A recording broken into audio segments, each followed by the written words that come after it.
A young yet incredibly powerful figure in North Korea is none other than Kim Joo-ae.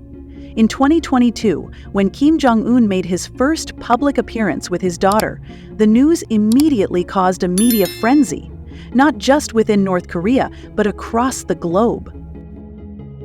Kim Joo-ae, a potential successor. Kim Joo-ae, believed to be around 11 years old, is one of Kim Jong-un's children with First Lady Ri Sol-ju. She made her first public appearance in November 2022, accompanying her father to the launch of an intercontinental ballistic missile. At the time, media outlets dubbed her North Korea's princess and referred to her as Kim's most beloved or precious child. Traditionally, revealing family members to the public is seen as a signal of succession planning. Initially thought to be Kim's second child, South Korean media reported last year that it's uncertain whether Joo-ae has an older brother or what her exact position is within the family. No one outside the Kim family knows her precise age. North Korean leaders are known for maintaining strict secrecy about their private lives. The only reason Joo-ae's existence became known to the West was thanks to former NBA star Dennis Rodman, who revealed he had met a young daughter of Kim, named Joo-ae, during a 2013 visit to North Korea. "I held their baby Joo-ae and spoke with Miss Ri as well. He's a good dad and has a beautiful family," Rodman told The Guardian at the time. Kim Joo-ae, the daughter of Kim Jong-un, has become a frequent presence at her father's side during many of North Korea's most significant events. She captured global attention in November 2022 when she joined Kim at the Hwasong-17 missile launch site, marking her first public debut. By February 7, 2023, her role became more prominent. State media reported that Kim brought Joo-ae to a banquet celebrating the 75th anniversary of the country's army. The Korean Central News Agency described seeing Kim and his respected daughter as a dream come true for the military officers in attendance. Photos published by Rodong Sinmun, the state newspaper, showed Joo-ae walking hand in hand with her parents as they entered the event, greeted by enthusiastic applause. During the banquet, she was seated at the center table alongside her parents, further cementing her elevated status. Then, in November 2023, Joo-ae was given a striking new title, the Morning Star General. This name, historically associated with her grandfather, Kim Il-sung, and once used for Kim Jong-un himself before his rise to power, replaced her previous moniker as a noble daughter. Reflecting her growing stature, Joo-ae also adopted a more mature appearance, swapping her youthful ponytail for a hairstyle resembling her mother, First Lady Ri Sol-ju. Her elevated status became even clearer by December 2023. South Korea's unification minister, Kim Young-ho, noted the increasingly formal treatment Joo-ae was receiving. During visits to the Navy and Air Force commands on November 30, state media images showed commanders saluting her, a significant gesture in the country's rigidly hierarchical culture. The most symbolic moment came on December 1st, when a photo showed Joo-ae standing front and center during a visit to the Air Force headquarters, with Kim Jong-un positioned behind her. Both were dressed in matching coats and sunglasses, further emphasizing her rising prominence.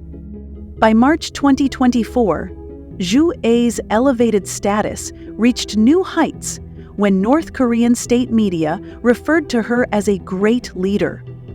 This term, traditionally reserved for the nation's highest-ranking officials, marked a dramatic shift. Analysts suggest it could signal her grooming for a future leadership role, adding a new layer of intrigue to the already secretive Kim dynasty. Kim Joo-ae's frequent appearances at military events have sparked widespread speculation that she may be Kim Jong-un's chosen successor. The evidence suggests this could be the case. For decades, North Korea has fostered a near-mythical image of the Kim family, portraying each leader as the embodiment of their predecessor and the guardian of the state's military-first ideology. Songun. Jue's appearances alongside missiles and military leaders seem to support the idea that she's being groomed for leadership. State media has highlighted Jue's ties to the Paek-2 bloodline, referencing Mount Paek-2, a symbol of North Korean identity and the purported birthplace of Kim Jong-un. Reports from Radio Free Asia claim authorities have even ordered citizens with the name Jue to change it, ensuring her name remains unique, a move consistent with past practices for other Kim family leaders. All signs point to Jue as the most likely candidate to succeed her father. However, this assumption isn't without controversy. North Korea has never had a female leader, and such a move would break long-standing precedent. Dr. Bruce Bennett, a senior defense analyst at the RAND Corporation, commented that Jue's public appearances could signal a carefully orchestrated plan to prepare for a successor. I think Kim Jong-un had a difficult time consolidating his power and position due to his father, the late leader Kim Jong-il's early passing, and consequently getting hasty successor lessons, Bennett said. He added, Kim Jong-un's unfavorable health conditions may be the background for beginning the successor program so early. If Kim Jue does eventually take over, she could become one of the world's most powerful women, shaping global affairs as the leader of one of the most secretive and militarized regimes. At just 11 years old, while children in other parts of the world are busy with TikTok and video games, Jue is already being positioned for a role that could define the future of her country and the world. The portrait of Kim Jong-un's most powerful sister, Kim Yo-jong, the granddaughter of North Korea's founding leader Kim Il-sung, youngest daughter of the late chairman Kim Jong-il, and younger sister of Supreme Leader Kim Jong-un, is no ordinary figure. Born into the exalted Kim Dynasty, revered across North Korea, she has carried an air of privilege since birth. Known as the family's princess, she was affectionately called Princess Yo-jong. Like most details about the Kim family, information about Kim Yo-jong's early life has been closely guarded. According to South Korea and U.S. intelligence, she was born in 1989 in Pyongyang, the youngest and only daughter of Kim Jong-il and his wife Ko Young-hui, a former actress. During her childhood, Yo-jong, along with her brother Kim Jong-un, was sent to Switzerland for their education. While little is known about her time abroad, Yo-jong was reportedly intelligent and sharp-witted, forming a particularly close bond with her brother.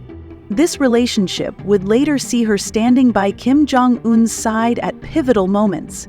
In 2001, she returned to North Korea, where she quickly became a favorite of her father, admired for her keen political instincts, a quality that would define her career. Back in North Korea, Yo-jong was enrolled in an elite military political academy before joining the State Defense Commission and working in her father's secretariat. She played a key role in managing the campaign to position Kim Jong-un as the successor to their ailing father.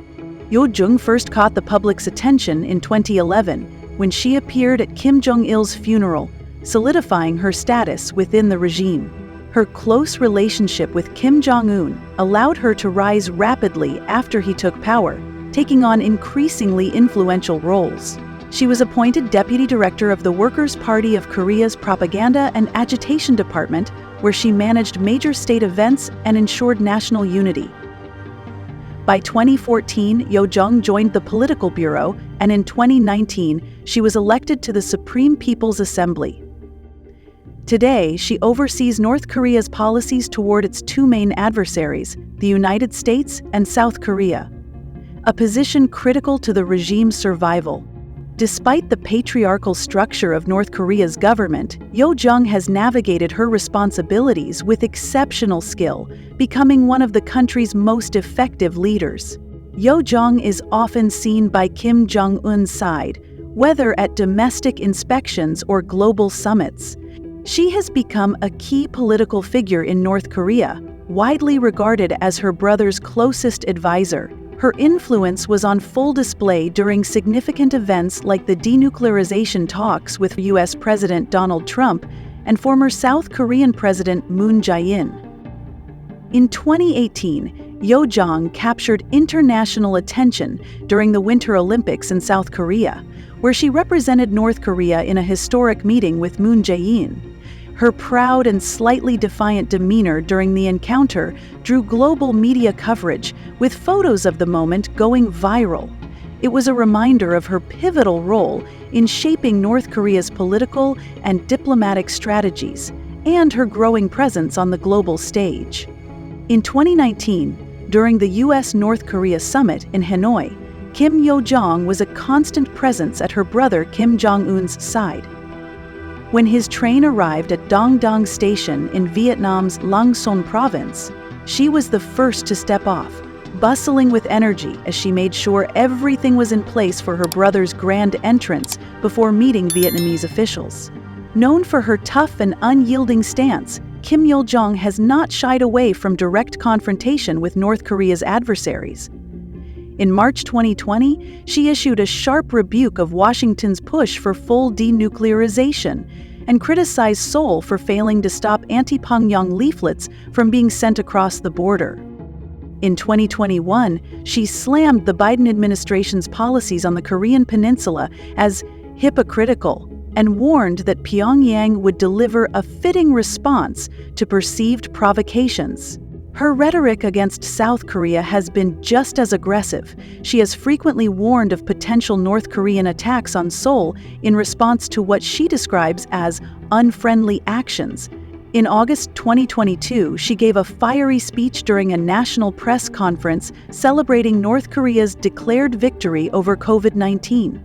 She accused South Korean officials of exploiting the pandemic to undermine Pyongyang and threatened severe retaliation. Around the same time, she dismissed South Korean President Yoon Suk-yeol's offer of economic aid in exchange for denuclearization, calling it absurd and branding Seoul as a puppet of the U.S.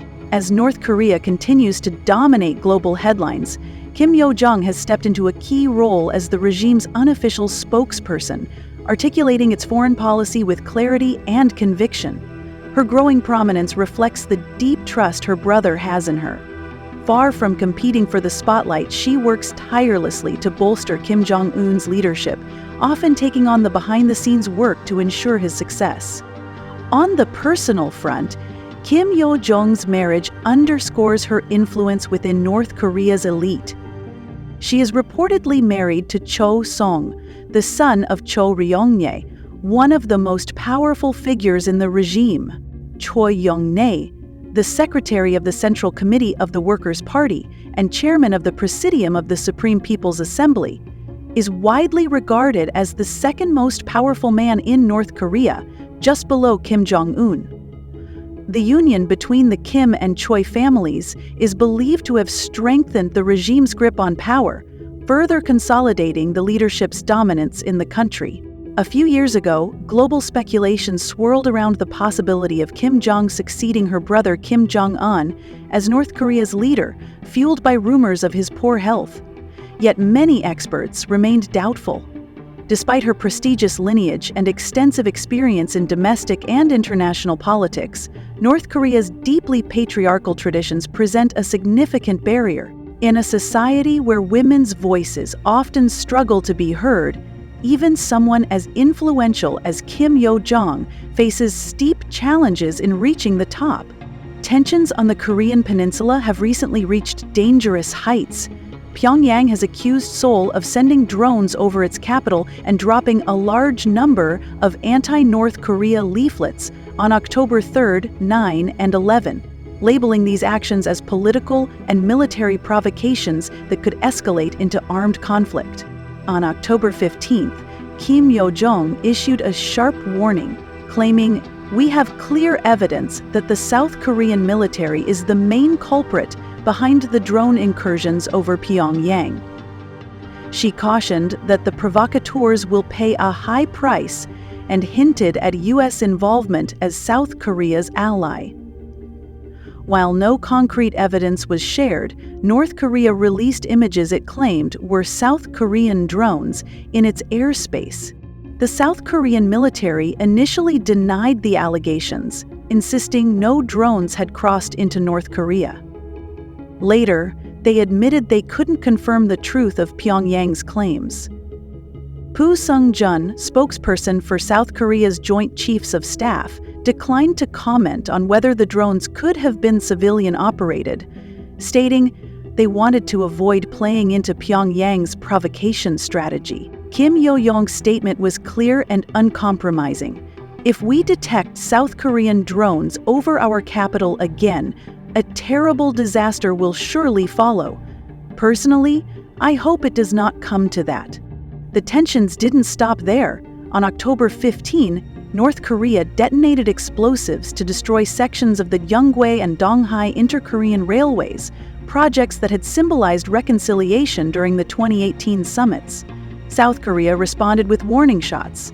These railways, which had cost South Korea over 180 billion won or $132 million to rebuild, were once seen as bridges to a new era of peace. In response, South Korea's Ministry of Defense warned that any harm to its citizens would result in the end of the North Korean regime.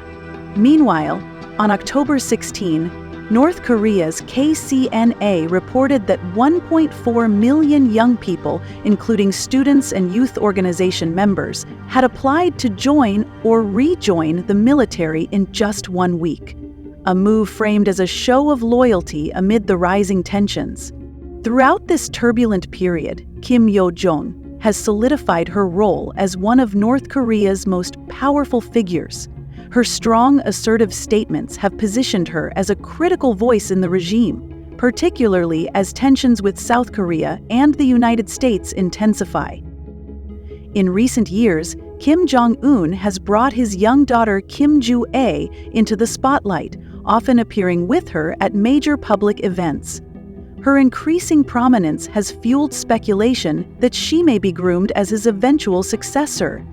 This potential transition suggests that North Korea might be opening the door, however cautiously, to a more progressive stance on gender and leadership. If that's the case, Kim Yo-jong could serve as a transitional leader, paving the way for her niece to eventually take control, marking a new chapter in the country's leadership history. The rising prominence of Kim Yo-jong and Kim Jo-ae on North Korea's political stage reveals shifting power dynamics within the Kim dynasty. Kim Yo-jong, the influential sister of Kim Jong-un, has solidified her position with sharp, uncompromising rhetoric, especially as tensions between North and South Korea continue to escalate. At the same time, Kim Ju-ae, Kim Jong-un's daughter, has made increasingly public appearances at key military and national events, fueling speculation that she could be groomed as a potential successor. Together, these two pivotal figures are central to the Kim family's strategy for maintaining power. While North Korea's future remains shrouded in secrecy, the moves of Kim Yo-jong and Kim Ju-ae will undoubtedly shape the nation's path forward. For more deep dives into the world's most powerful families, don't forget to subscribe to the Billionaire Dynasty. Thanks for tuning in, and we'll see you next time.